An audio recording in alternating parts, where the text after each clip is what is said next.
నమస్తే ఫ్రెండ్స్, ఈరోజు మనం వీడియోలో ఒక మంచి హెల్తీ సెట్ దోశ రెసిపీని అయితే చూసేద్దాము.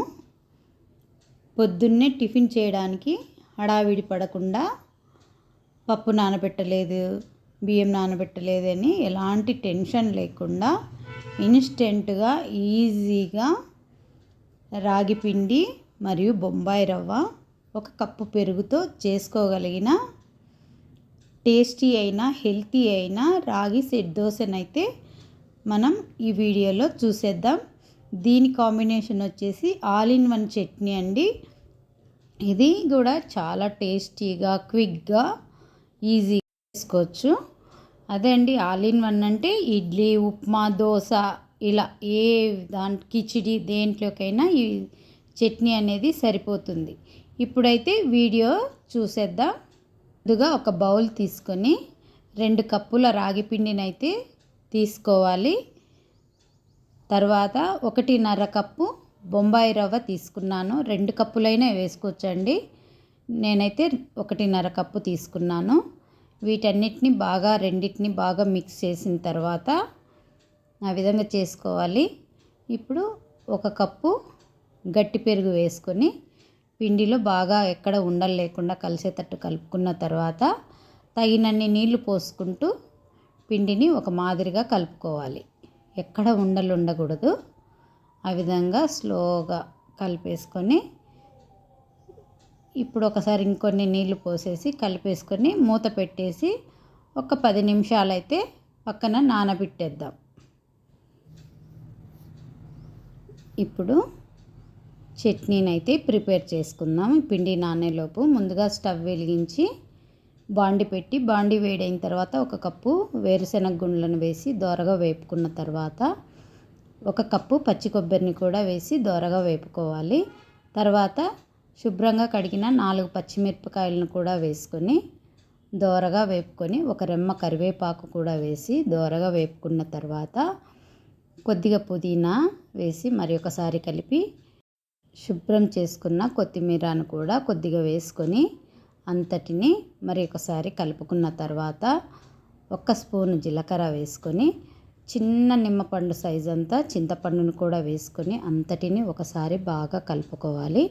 ఎక్కడ కూడా ఆయిల్ అనేది యూజ్ చేయలేదండి. స్టవ్ ఆఫ్ చేసుకొని చల్లారనిద్దాం.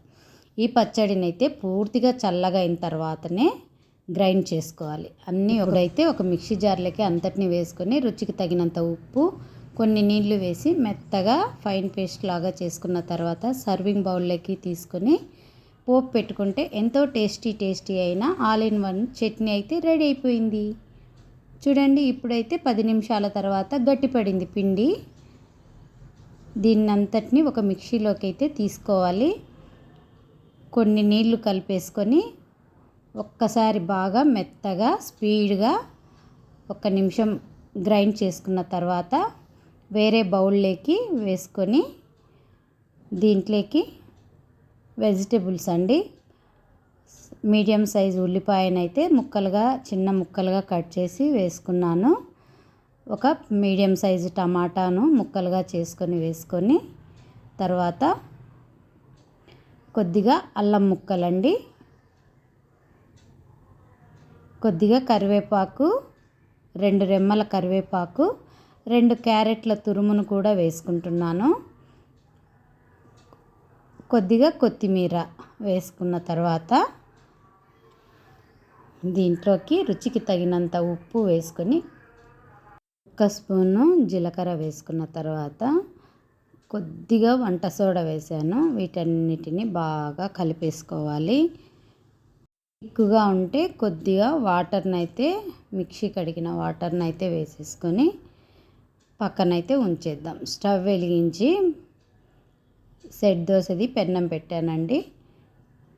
దీంట్లో కొద్దిగా ఆయిల్ వేసేసుకొని వేడైన తర్వాత మనం రాగి పిండి కలిపాం కదా, అది 1.5 స్పూన్ వేసేసుకొని మూత పెట్టేసుకుంటే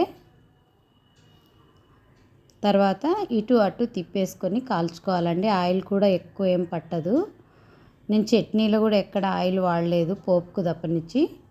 ఈ విధంగా తిప్పేసుకున్న తర్వాత అటు ఇటు కాలిన తర్వాత ప్లేట్లోకి సర్వ్ చేసుకుంటే ఎంతో టేస్టీ అయిన రాగి సెట్ దోశలు అయితే రెడీ అయిపోయాయి. ఇప్పుడు దోశ పెన్నంలో వేసేద్దాం.